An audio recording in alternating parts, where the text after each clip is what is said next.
Hello, everyone. I'm Michael Herrera, and I'd like to welcome you today to the BCM Leadership Series webinar, Top 8 Skills of a BCM Professional. A quick overview of MHA Consulting. We've been in business now for over 22 years. Prior to starting MHA, I was a regional vice president with Bank of America. We pride ourselves in having many years of experience. Our senior team experience averages over 20 plus years. We provide a very comprehensive set of services, and we work across a very diverse global client base. In addition, we've also created our software as a service tools called BCM Metrics, which complements not only our consulting efforts, but additionally provides for our clients and other subscribers to utilize those tools in the ongoing development, maintenance, and execution of their programs. Very importantly today, and I think in discussing the top 8 skills of a BCM professional, you can see from our client list, not just domestically, but globally, we have a keen experience and understanding of what does it take to implement business continuity? What does it take to test? What does it take to maintain? And most importantly, what type of individuals need to be running a business continuity office in order to be effective, efficient, but most importantly, in the end, provide a culture of continuity and resiliency. From a services perspective, we work end to end. And that's one of the things that I think, and even talking today about the top 8 skills of a business continuity professional, it's going to be critical we talk about it, we look at the skills, is being able to implement all of these services just like we do on MHA. It's going to be critical to have a clean understanding how they all fit together, how do they all work, just like we do for each and every one of our clients. So let's go ahead and go into today's agenda. So what are the key areas that we're going to talk about today? I think one of the important items to note here that working as a BCM professional is it's a very unusual position. It requires some keen skills and temperament. You got to sometimes listen as an introvert, just sit back, and sometimes you got to be that individual that's an extrovert. So it's a combination of both. And a competent business continuity professional has to be at times diligent, laser focused. You got to be sometimes a nerd when it comes to understanding every aspect of business continuity and how it's implemented. And a lot of times be that leader. You got to be able to lead through being very charismatic. And sometimes you got to lead from the front and sometimes from the back. So it's a very unique position in today's world and how to work with today's complex organizations as we're trying to implement business continuity, when in many places, business continuity in most companies, it's like, hey, just check the box or don't do it at all. So we're going to take a look at some of those key skills. What are we going to talk about? First of all, one of the top skills is, what is the knowledge of the BCM methodology? Do you have a good knowledge of the business and how your company works and its partners and suppliers in order to meet your mission each and every day? The soft skills, probably in my opinion, the most important. The soft skills of every day, all of those key things you need in order to be that competent business continuity professional where you are respected as you implement the program across the organization. Being able to lead from the front and the back. Very important, whether you have a team of one or you have a team of many. How do I lead from the front? How do I lead from the back so that it's implemented in a way that when things really do happen, you've done a good job and the organization can maintain itself during an actual disruption. Ability to facilitate and coordinate. As we all know, a lot of times we got to facilitate amongst those when we do a business impact analysis or coordinate many groups together to get to the right decision. So it's a very unique aspect of being able to facilitate and coordinate across many different personalities, organizations, and functions. Communication skills. Can I present at all levels of the organization? Can I speak to all levels of the organization? And then very importantly, can I communicate it in the proper written fashion? Consultant mindset. Please make sure that, again, that you run your company appropriately, that you run it like a consulting firm. That's something that I tell all the BCM offices and new ones that we're working with, is that please run it like a business. Treat it appropriately so that you can make sure your stakeholders are really your customers and you treat them as such. Ability to think outside the box. That's something that's, again, yes, you're trained in the classic methodology and approach, but can you think outside the box? Because I will tell you, what they teach you doesn't always apply in the real world. And then lastly, we'll go through some final thoughts. All right, let's talk a little bit about knowledge of the business continuity management methodology. Know your stuff. This is something, again, because as a consultant, we're not only speaking for many times, we work with existing offices, we work with people they'll bring in as trainees and we train them in order to implement their program, or we're just, again, we serve as the arm of the organization for business continuity. It's important for you as a business continuity professional, truly know your stuff. Get a classic business continuity management methodology education through DRII or other similar institutions. Understand it inside and out. One of the things that I always do when I go to interview people, especially when I've had to interview business continuity roles for clients, one of the first things I'll do is ask the individual to stand up, go to the whiteboard, and actually write out, what is the business continuity life cycle? What does it look like? How have they implemented each and every component of it? Very few can do that. So get that classic education so you understand what it really means from a business continuity perspective. Secondly, know the standards and know how the standards work with the business continuity management methodology. Which standard do I need to use for my organization? Again, you already have a free cookbook, as I call it. Each of these standards have been vetted, they've been produced. They tell you how to implement a good program. Know the standards and just know more than one. Know ISO 22301, but also know NFPA 1600. Take the time to understand the standards and how they apply to your program and use them to build your program. Also, be able to talk to the methodology and the standards. I'm always so surprised because, again, most people can't talk alone, let alone to the methodology. But when you bring up standards, it just goes over their head. So you need to know both. You need to have a good understanding of both so you know how to apply to your program, especially when management says, why do I need to do this? And you can say, well, here's what the business continuity management methodology calls for. And number two, here's what the standards call for that we need to use in our industry. Now, also know how to apply the methodology at your company, okay? Because again, we have different cultures and approaches. So you need to take that classic methodology and the standard, but then also say, how am I going to apply it? So I still promote continuity and resiliency, but meet the needs of my organization. I'll give you some examples. From a financial world, when we implement business continuity, it's a very traditional, comprehensive, voluminous approach to everything we do. We have others that are more in the fintech or the high tech, where guess what? Less is more to them, but we still have to apply the methodology and meet the standards appropriately. So again, know how to apply it within the culture of your organization and what they're looking for. Be ready to think outside the box. How many times we've been in organizations where guess what? We can't do a traditional BIA. They want to do an informal BIA, but still get to the same answer or deliverable. So you've got to be able to think and use it differently for each and every organization. So remember, it's not what you learn at school, or what, as we always said, you may or may not always be able to use it exactly when it goes out to the real world. So you got to be able to apply it appropriately, whether it means BIAs or writing plans. Think about how you apply it. And lastly, and so important, do I recommend certifications? Absolutely, because again, it shows that, you know what, we've been taught, we've been educated, and we've been able to prove that we understand the concepts. But it doesn't mean you can execute. Many cases when an MHA gets called in, we're working with people that have multiple certifications. Certifications do not mean you can execute. So that's really important to understand. So always, again, pride yourself on knowing not only the classic approach, the standards, but again, as you go through your life as a professional, really learning how to execute and make things happen. That's the big difference. Now, knowledge of the business. I'm always surprised as I work with organizations and I work with continuity professionals is how few truly know their company. There's many cases, when we go in an organization, we do our research in advance. We know who the key players are from the management team. We know what their products and services and goods are that they produce. We know if they're a public company, what happened last year. How did they do financially? What are some of the key risks that were defined as part of their business?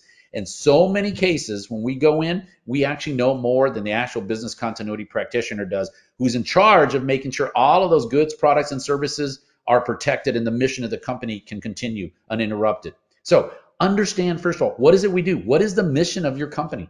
What is your reason for being? And what is it I need to protect to ensure that mission continues uninterrupted? Why is business continuity important to that mission? And why is it important to only see certain key aspects of your business from the technology or from certain key processes to keep that mission intact? So you have to understand that. Is business continuity check the box or part of doing business? Sadly, you need to know that, because in a lot of cases, you need to know what that means to you professionally and personally, as well as means what level of implementation am I going to do at my company. And there's a lot of companies where it is truly just check the box. Create a generic business continuity plan, do a tabletop, never do a real exercise. All we want to be able to show is that we've done it. versus those that make it part of doing the business. They know it's a good part of doing business, and we're trying to make sure that it's real and it does work. Also know as part of your company what's going to happen over the next 24 to 36 months. Get with the people in the know so that as you're creating your continuity program and your roadmap for the future, you really understand, what is this going to mean to me? How am I going to implement the program? What's it going to mean to me next year, 2 years from now? And I understand 3 years, a lot can change. Heck, a lot can change in 3 months, 6 months. But at least have an idea what the business is doing and how that will impact your program. Who are the movers and shakers? You really need to know those people you can count on to champion your program. And it's not always the people at the top of the company. We find in a lot of cases we have those people that have such a phenomenal reputation that you can work with. Maybe they're not a senior vice president or executive vice president, but they're well known, and they're well known for getting things done. We love working with those people that we can just go in. People respect them when we ask for things. Amazing how all the roadblocks get removed and all the constraints, and suddenly all we see is blue sky and we get things done. So know who they are and know how you can use them to your advantage. Okay. Now, as you look at the strategic forecast for your company, again, know how it's going to impact your program. Are we going to be moving into new products, services, and goods? Will it change? Are we going to acquire a company? How will that mean? What will that mean to the continuity program? Will we need to have more real-time recovery? We'll need to have more plans, more BIAs. How will it affect the rest of the company in what we're doing? And same thing goes with what changes will this mean? People, process, or technology. Are we getting new systems? Are there going to be new processes? Are we hiring? Are we laying off people? How could this all impact? And then lastly, knowing all this, you comprise this and put this together and say, this is how it affects business continuity. Okay, this is how it's going to affect how we manage business continuity. This matters how we're going to implement it and test it and maintain it. So know your business inside and out. There's no reason when somebody shows up, you should not be able to talk to all the critical process and functions and systems. You should know that off the top of your head. You should know, again, what is the mission of your company, and you should know why you're implementing business continuity like you are, based on the knowledge of the business. So take that to heart. Know that. Oh my goodness. Soft skills. This is something that goes without saying. We see so many professionals, either they may have a classic education in business continuity, they have their certifications, but if there's one component that will separate you and set you apart, is the soft skills.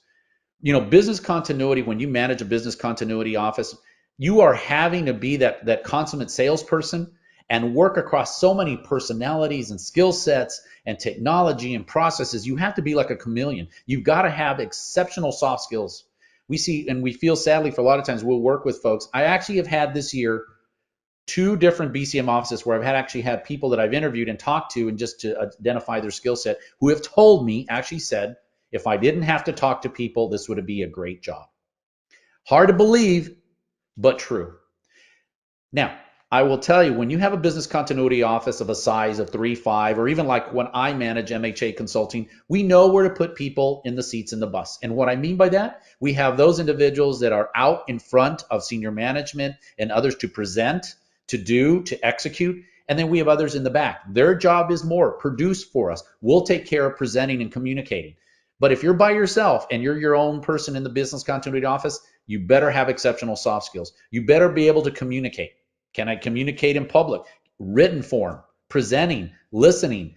Very important. Clear speech and writing. Huge. People need to be understand you. All the basics, courtesy, business etiquette. That's huge. And basic manners. I know that sounds difficult to say, in today's world, but again, it's critical, and we've seen where people have lacked in it. Flexibility. Can you be adaptable? In business continuity, we all know implementing it, if we're not adaptable, good luck. You know what? You get into those meetings where people don't want to do a business impact analysis or write a plan, or they want you to do it differently to meet their needs.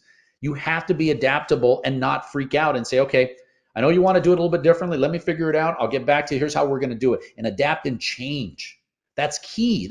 That's not only key in day-to-day implementation of business continuity, but adaptability is massive when an actual disruption or crisis happens. As I always tell people, a disruption or a disaster is never going to follow your plan perfectly. And if you're not adaptable, I wish you well, because you're going to need it. I'm going to tell you that. And I think one of the things also in flexibility, I would say, is learning to continue to learn. We have people that have been in business continuity forever. They stick to what we were doing 20 years ago or 10 years ago. Things change. So when you're flexible, be that lifelong learner that says, I understand how I used to do business continuity or disaster recovery, but this is how it is today. And I have to learn how to apply it and how it works today in today's constantly changing environment. Integrity, I will just say about this, this year, we've run into issues with folks, again, being honest about the program. What can it do really versus what they think, what they want to write down that it can do. Or just being honest to management as to where things stand. Management also in a lot of cases today, I will be honest, doesn't want to always hear what's really happening with business continuity. So it's important to you as a business continuity professional, make sure you're honest. You have good standards in writing, really, and telling people this is where we're at, what's happening, the good and the bad and the ugly. Interpersonal skills, just be nice. That is key. And again, you're a salesperson in business continuity. You've got to present that every day. I am ready to go and do a great job, and it's good to see you. There are many times we've had to talk to some of the folks that we've been trying to train at clients is you have to present that persona when you're there. It's good to see you. I'm glad you're here, and I'm going to make business impact analysis or business continuity the best thing you've ever done. I always tell our clients the best thing I always love to hear is when we're done with all of these different components, and we always hear, hey, this wasn't as bad as I thought, and I actually enjoyed it, and I learned something. Those are those great interpersonal skills that are key that you project each and every day. And I will tell you, it will yield significant return on investment. Be positive. That goes back to kind of that whole thing. Every day, be positive when you're doing business continuity. Don't get discouraged. Yes, there's going to be a lot of people that don't want to work with you. You're going to have some failures. You're not going to be able to maybe move as fast. But you've got to present that positive persona each and every day. You got to be happy to do this job and show people you're glad to be there. Professional, always look your best. That's something, again, from the consulting side, we have no choice, right? We always got to present. This is how MHA looks each and every day. This is what you need to do. How do you want to present that personal look and feel and brand of your organization? Now, responsibility, the one thing that I want to say here, gets the job done. You would not believe how many times people don't want to get in the trenches. They don't want to do the hard work to get things done. I've had people either apply to MHA and say, well, I'm at the director level. I possibly can't do business impact analysis anymore, or I can't do tabletops. I don't do those things. And people don't understand when you're building a business continuity office or you're building a program, no matter what level you're at, you've got to be able to get in the trenches and do everything that everybody's doing. So getting the job done is key. However you need to get it done, just get it done. Teamwork, I can't go that without saying as a soft skills. Just working across many different skills, many different people in order to get things done. And it's not always having to lead from front, but sometimes letting the team lead on their own and following from the back and directing them so they get to where you want them to be. And lastly, as I've already said, kind of that work ethic. Building a program is brutal. It's going to take a lot of hours. It's going to take time greater than 8 to 5. So you need to have that work ethic, willing to work, willing to do the dirty work. All right. All these things may sound common sense, because for many of us, that's just how we operate. But I will tell you, soft skills is one thing that I see lacking in a lot of the business continuity professionals. They just believe that I'm here, I'm going to do it, you have to do it. That's not the case. You really need to have these soft skills because, again, this is a sales job. This is a sales job across your company. You want to get to the point that you've done such a good sales job, they're glad to see you, and they understand it's part of each and every day of doing business. All right, leadership ability. This is something I've had to learn as a CEO of MHA Consulting now over 22 years. Over 22 years. You really need to learn initially hard. A lot of times I've always led from the front, right? That's where you're always the one that goes out, demonstrates the leadership, goes out and says, okay, I'll be the first one out. Let me go do it. I'll do the tough task. I'll show you how to do it. I'll come up with it. And then, right, you're able to do whatever you ask of the team. You've either done it before or you know what, I'll do it because I've done it before. So you're never afraid or embarrassed to say, hey, I'll go out and do it. But I've had the most of the difficult one I've had to learn is how to lead from the back. This is where I really help facilitate and coordinate my team to get them where I want them to be. And the reason you want to lead from the back is because you really want to empower them to build and experiment on their own, make mistakes.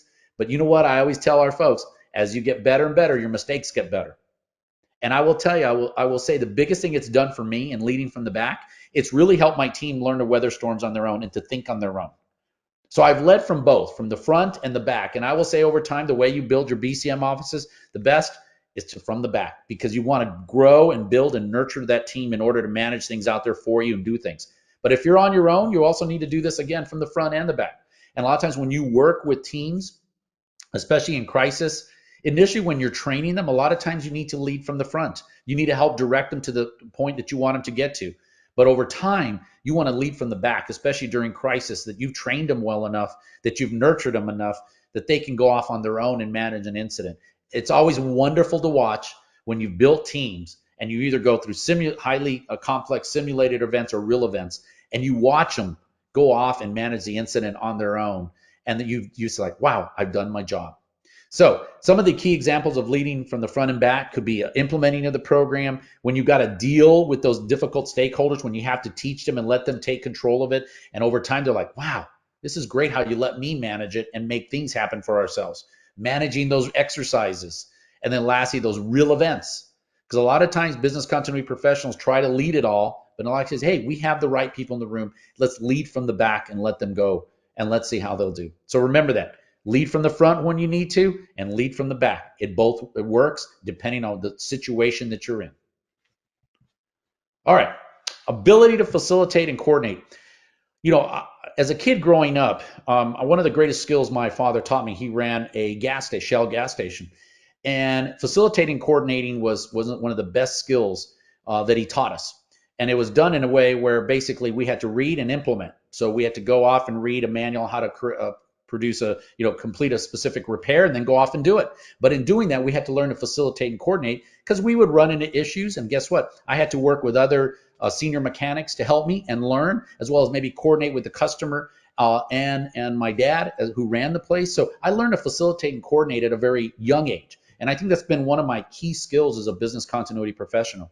So in facilitating, my whole focus is really, how do I foster that positive continuity environment? How do I do that though? Let me tell you some of the things we see out there. One of the key things of facilitating is having outstanding advanced preparation, okay?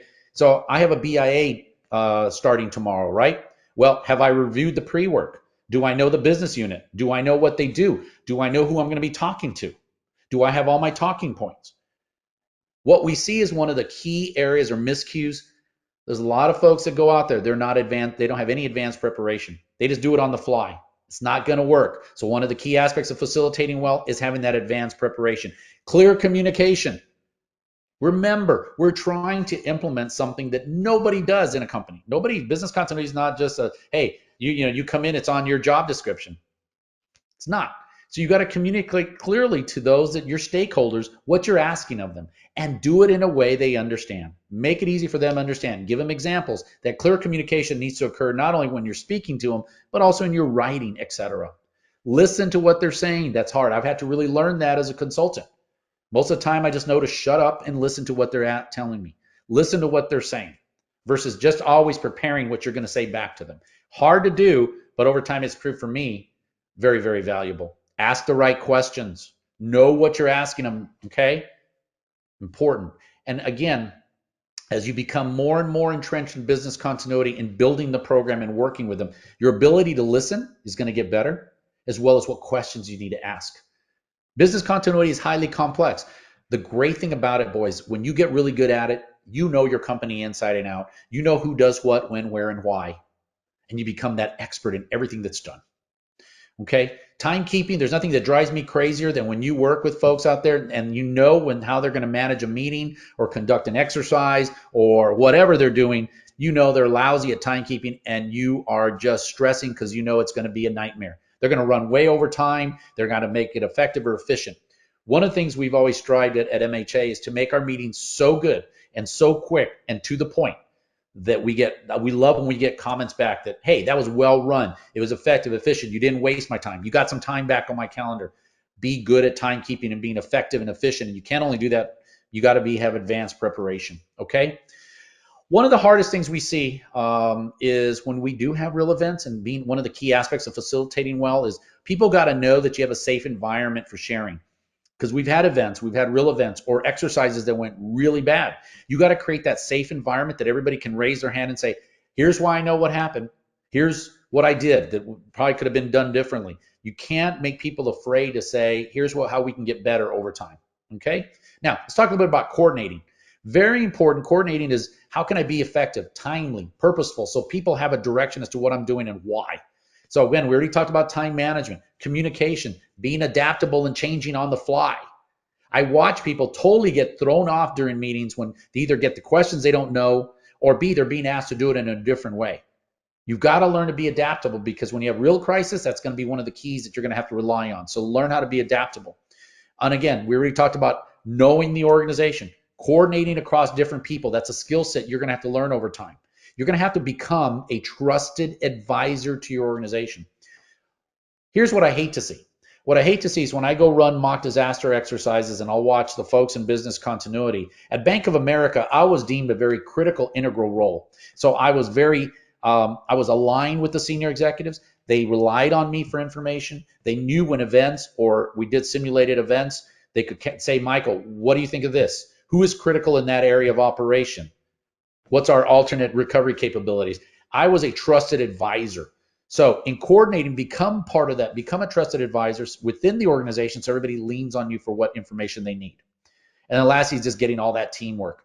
I love that about this job. I love when I'm in real events and I've got to coordinate across teams and I got to communicate between them. I got to be that liaison that takes IT speak, converts it to, hey, here's what the services are that we can't do anymore at this company, to the senior executives, so that I can go back to IT and then tell them, hey, this is what this means from a technology perspective. Can you do these 3 things so that we can complete these services? I love that. So enjoy all this and become a good facilitator and coordinator. Communication skills. That's our job 1. Okay, this is job 1. This is the thing you really got to do well. If you can't communicate well, it's going to be tough in business continuity. And again, I've had people actually tell me, I even had one gentleman years ago, separate from this, and he was a IT person that thrown into the business continuity role. And he said, instead of just saying that if I didn't have to talk to people, it would be better. He told me if he could create a robot to go talk to people, he would, so he didn't have to. Communication skills and business continuity, this is what you got to do. You got to do it well in 3 key areas. Can I speak to all levels of the company? Can you speak strategically to senior management? Can I speak tactically to those individuals that are out there in the trenches getting the job done? You should be able to speak at all levels, whether, again, you're talking to the manufacturing floor or you're talking to the CEO or C-suite level. You got to prepare yourselves. Go to Toastmasters, go to other classes, take online classes on how to handle speaking and speak well. Okay, prepare and have your elevator speech down pat. Be able to talk to business continuity in 90 seconds or less to anybody. All right, when they ask you, what do you do? Make sure you have that down. Give them the key aspects of what you do as part of business continuity. So within 90 seconds or less, they know what you do and who you are. Okay? Be able to talk eloquently about BCM if you need to. Be able to show people what it does, how it helps your organization. Be able to go up and say, here's the life cycle, how it works, in terms they will understand depending on their piece and part of the organization. And very importantly, pride yourself in being able to speak as a subject matter expert. That's when you know you've met it. When you've met this, be able to speak, when you can get up and talk eloquently and people say, man, that is a subject matter expert on business continuity. Now, writing. I was blessed in that when I had a project when I was still with Bank of America, and it was a massive information security assignment, and I was the one headed all the people evaluating, but my job was then to take all that information and put it together in a report. And I worked for this lady, Karen Stanley, and I thank her because she made my life absolutely miserable when it came to writing reports. I would turn in a report, a draft, and basically she had redlined almost every sentence, right? What could be better? How could be written? This was totally, where did you get this from? What were you thinking?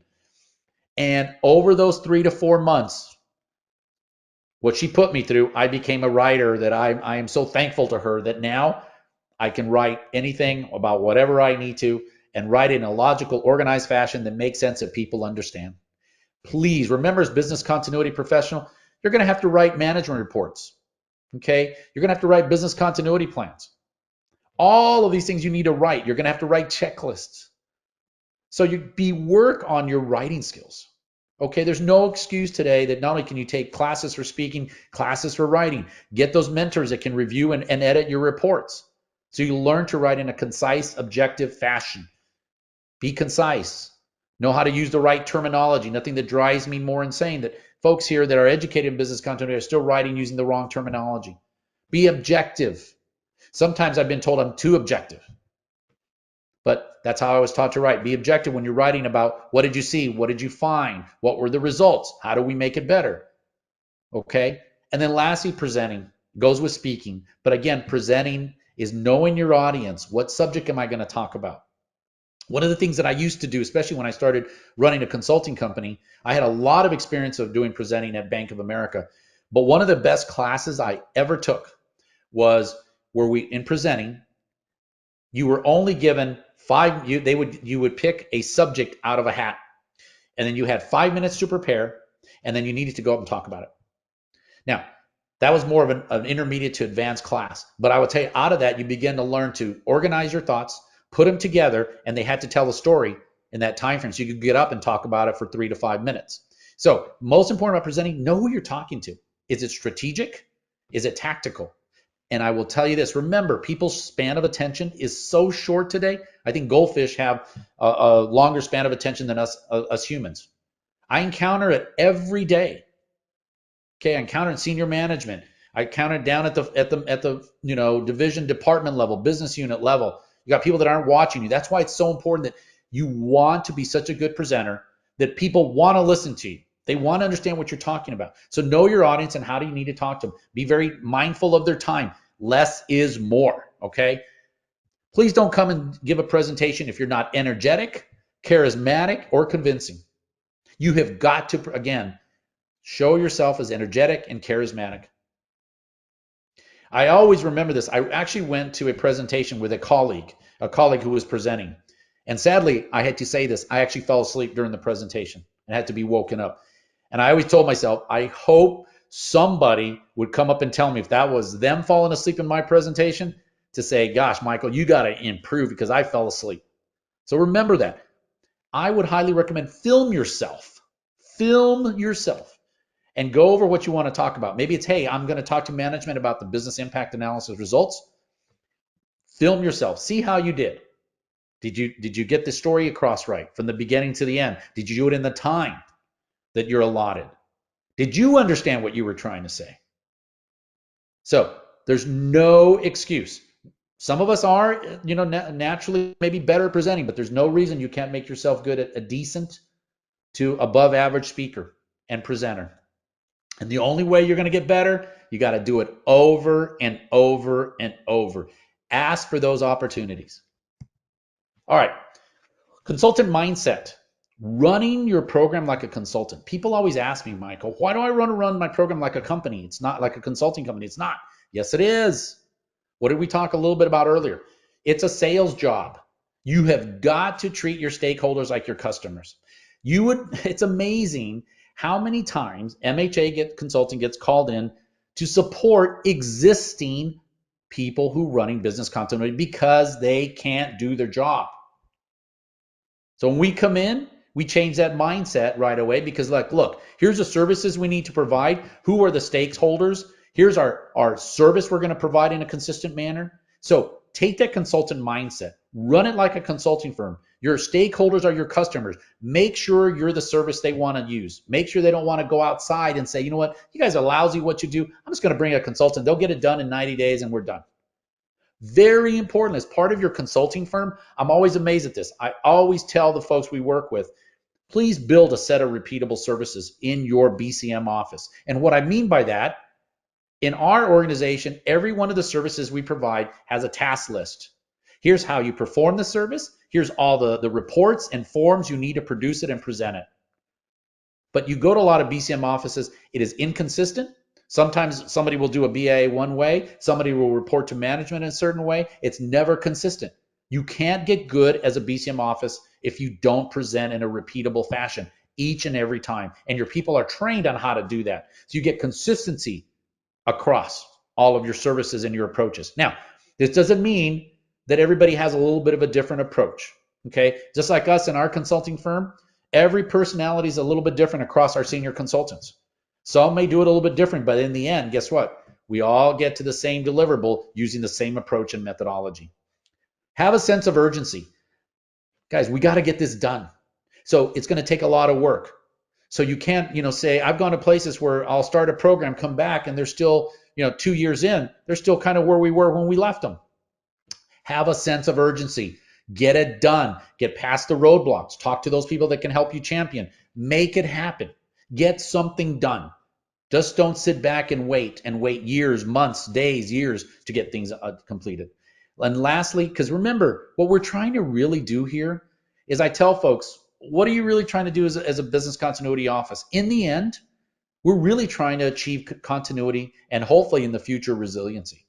That's what you're really trying to get to. That's your end goal. That's your mission. Okay? Become that trusted advisor and creating this organization that you have as a business continuity office that everybody looks up to and says, those are the folks we want to do with. Those are the folks we trust to protect our business. All right. And then ability to think outside the box. Oh my gosh. Reality of business continuity in the real world. We all get that classic, education, right? Through one of our certifications. This is perfection on doing the requirements, the threat and risk, the business impact, and that's all the plans. Now go off and implement it. And then you go to the first organization, they're like, I don't want it implemented that way. I don't want to use that standard to be evaluated against. Why is this plan 30 pages long? I want 5. So it doesn't always work, and it's never going to work perfectly. So you got to look at that methodology, and you got to find new ways to incorporate it based on the culture and the approach of your organization. And then lastly, be prepared, because again, as things happen, you may have implemented a plan a certain way, then you have a disruptions, and then it doesn't work. So you're going to have to alter it. So you got to think outside the box. A lot of times we get asked, Michael, instead of writing a plan this way, can you just give me the 20% of the plan that makes up 80% of what we need? So boom, we got to slice and dice, get a plan that meets our needs. Or I don't want to do a thoroughly rigorous BIA, Michael. I just want you to go and do an informal. Let me get the right people in the room. Let's figure out what's critical with our company. Don't freak out. Got to do it. Probably one of the things that led me to this ability to think outside the box was when you start a consulting company, there's a lot of things you're going to have to do that you may or may not always know what to do. You got to think outside the box and apply it. So don't freeze up or paralyze. We see a lot of business continuity professionals, they get asked to do something a little bit out of A, B, C, D, E, and they completely freeze up on you and paralyze versus taking a step back and go, okay, I know here's the approach that I've been taught, but how can I still apply an approach using that classic methodology that will still work for us and get the job done? One of the things that I like to do is run through scenarios that require new thinking. Hey, you know what? I need to do maybe a little bit different calculation. They want to calculate RTO or RPO. Or, hey, I need to figure out how we're going to run this exercise differently versus a traditional way. So you're always thinking, run through those scenarios in your head. How can I make things better, quicker, faster? Because today's world, time is everything. And it's getting shorter and shorter that we're being given to implement business continuity. All right. So always look for new ways to make business continuity management better and better over time. Some final thoughts, things to think about, kind of what we've already covered. Know your stuff inside and out. Know more than one standard. Be the leader. And when I be the leader, be prepared to lead from the front and the back, and use that interchangeably to fit your needs, to make your company in the end better and better, and being able to manage itself through a disruption. Learn how to communicate in all forms and fashion. You've got to be able to do that. All right? Run it like it's your company. Run your business continuity office like it's your company. You're running it, and your stakeholders, you're really looking to make that revenue and to have that high level of customer service that people are like, man, those guys are the ones I want when something goes bad. Know your company, again, end to end. Know it inside and out. Know the products, the services, the good, what's going to happen from a strategic perspective. So how it affects your program so you can better implement it. That, again, makes you that trusted advisor everybody wants. Be a social skills ninja. Boy, if there's one thing that'll make you so successful in business continuity is the ability to have those social skills at all aspects that people just love. When you show up, they're like, man, I'm glad to see you today. Versus like, I got another meeting with business continuity today. Change it all. Be that face that everybody loves. And then learn in the end how to facilitate and coordinate, work across disparate groups, people, organization, thoughts, beliefs, so that you know what, you can be successful. So those kind of my thoughts on this. And I did have, thankfully this time, we have a few questions that I do want to note. But one of the things that I do want to note, I want to note 2 things today. I have some trends on things that are happening before I get to questions. I really believe today we have a tremendous opportunity with what's happening, what's continuing to happen, what's going to happen into the future with crises and threats and risks. We have to take advantage of the opportunity we have today in this environment to show management how critical business continuity is. Information security has already done that. They're taking over. They're becoming one of the if not one of the top 2, 3 key roles in the company now. We need to do that same thing with business continuity so that management puts us up to that level. Okay. Where do we see BCM reporting? BCM reporting is typically reporting to enterprise risk, or in a lot of other cases, information security. They're now embedded into one of these organizations. And sadly, they're not on their own on the same level as these organizations, these other departments or divisions. I hope that happens over time. That's why we have to take advantage of this opportunity and truly prove how critical it is.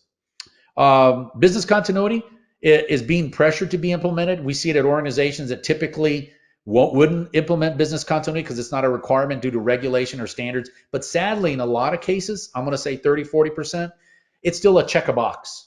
It's like, hey, come in, do this, and we're done. At MHA, we really seek to partner with companies that it's part of the fabric, it's part of the culture, it's part of every day. Those are the clients we love to work with because it is truly making a difference versus something happens, we have a plan here somewhere type thing. Okay. This year, we have seen a lot of new practitioners being thrown into business continuity and not being provided any classic education. So you feel for a lot of these folks because they're being thrown into business continuity because A, you know what, I'm either going to have to lay you off, or B, I just think, somebody left, you might be good in this job. It's really important that if people are being thrown in, those 8 skills that we mentioned today, do you fit those 8 skills? Do you have them? What are your gaps? Okay. Where am I really good? Where am I really bad? So you can be that right professional versus getting thrown into a job.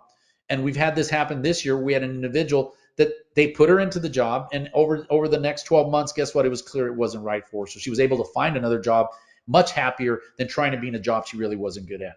And nothing against her. Again, that wasn't the job for her and her personality and skill set. Very important. I think a lot of times senior management still believes that business continuity is still about the very tactical pieces, the BIA, the plans, the testing. But remember, it's got to be built into the fabric and the culture of the organization so that any decisions that are made take business continuity into consideration. That's when you know it's working right. When, hey, I'm implementing a new service, I'm implementing a new system. We're building a new factory, a new facility, and business continuity is called upon to address it before it all gets implemented, where it's part of the decision-making and approach. Now, last thing I'm going to tell you, as we see as a trend, which is not a good trend, we're constantly being pressured by management to reduce the time we take to implement business continuity. One of the most interesting ones is we charge a lot for mock disaster exercises. And typically it'll run a 3 to 4 hour time frame. Recently had a client, I got 1 hour. Still charged them the same for the 3-4 hour exercise, which is not cheap, but I got 1 hour because that's all management wanted to give him. 1 hour. Same thing we see when we go other pieces of the business continuity lifecycle. BIAs, we're being asked, hey, can you get this done an hour and a half? BCPs, no, you can't take 4 to 6 hours of their time over 30 to 45 days. The time constraints are being pushed down. So you've got to be innovative. You've got to be adaptable. You got to make sure in the end, the time you're given, you still produce the right deliverable that's executable. But I'll tell you, hopefully it'll change, but I don't see it happening.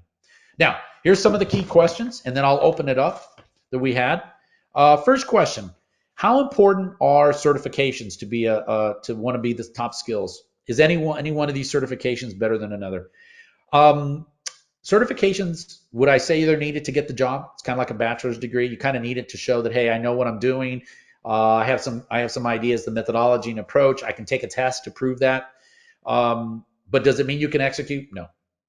Okay. So it's needed, yes. Is anyone better than another? I was one of the first to get what that we then called the Certified Disaster Recovery Planner, which is now CBCP through DRII. I respect DRII. That's just a personal opinion. I like that organization. I think they do a good job. But those others that also have similar certifications and also are good. So, but again, you're going to need it. If you want to move up, you're going to need it. You're going to need a certification of some type that shows, at least, again, you went to training, you took the test, you understand the approach, and you have some experience. Next question was, which skills would you believe most planners need to work on? All right, I would say number one, again, understand business continuity, understand how it applies to your organization. So not only the classic education, but here's how I'm trying to apply it in my company.